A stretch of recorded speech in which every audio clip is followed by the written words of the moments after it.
రాజస్థాన్లో దారుణమైన ఘటన. ప్రియుడు మోజులో కట్టుకున్న భర్తనే చంపిన భార్య.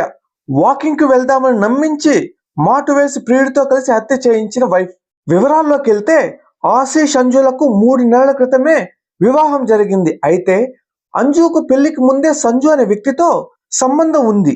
పెళ్లి తర్వాత కూడా ఆమె తన ప్రియుడితో సంబంధాన్ని కొనసాగించడం, భర్త ఆశీష్ తమ బంధానికి అడ్డుగా ఉన్నాడని భావించి అతడిని వదిలించుకోవాలని అంజు ప్లాన్ చేసింది. పక్కాగా ప్లాన్ వేసింది. జనవరి 30వ తేదీ రాత్రి అంజు తన భర్తను రాత్రి భోజనం తర్వాత సరదాగా వాకింగ్‌కి వెళ్దామని నమ్మించి బయటకు తీసుకెళ్లింది.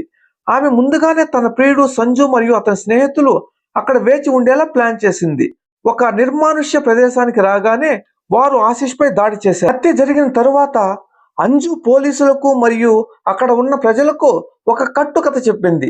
తాము వాకింగ్ చేస్తుండగా ఒక గుర్తు తెలియని వాహనం వచ్చి తమను ఢీకొట్టిందని, ఆ ప్రమాదంలో భర్త చనిపోగా తాను స్పృహ కోల్పోయానని అందరికీ చెప్పింది.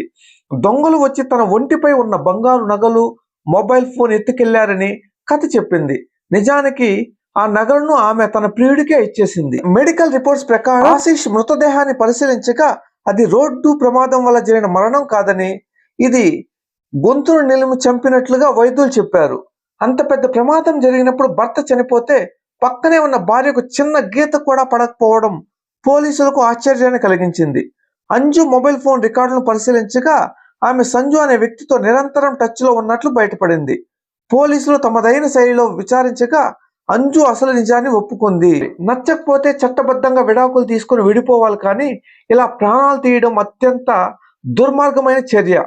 ప్రియుడు కోసం కట్టుకున్న భర్తను చంపడం అనేది మనుషుల మధ్య నమ్మకాన్ని, పవిత్రమైన వివాహ బంధాన్ని అపహాస్యం చేయడమే అవుతుంది. క్షణికావేశంలో లేదా స్వార్థంతో చేసే ఇలాంటి నేరాలు కేవలం ఒక ప్రాణాన్ని తీయడమే కాక 2 కుటుంబాలను కూడా రోడ్డున పడేస్తాయి కదా.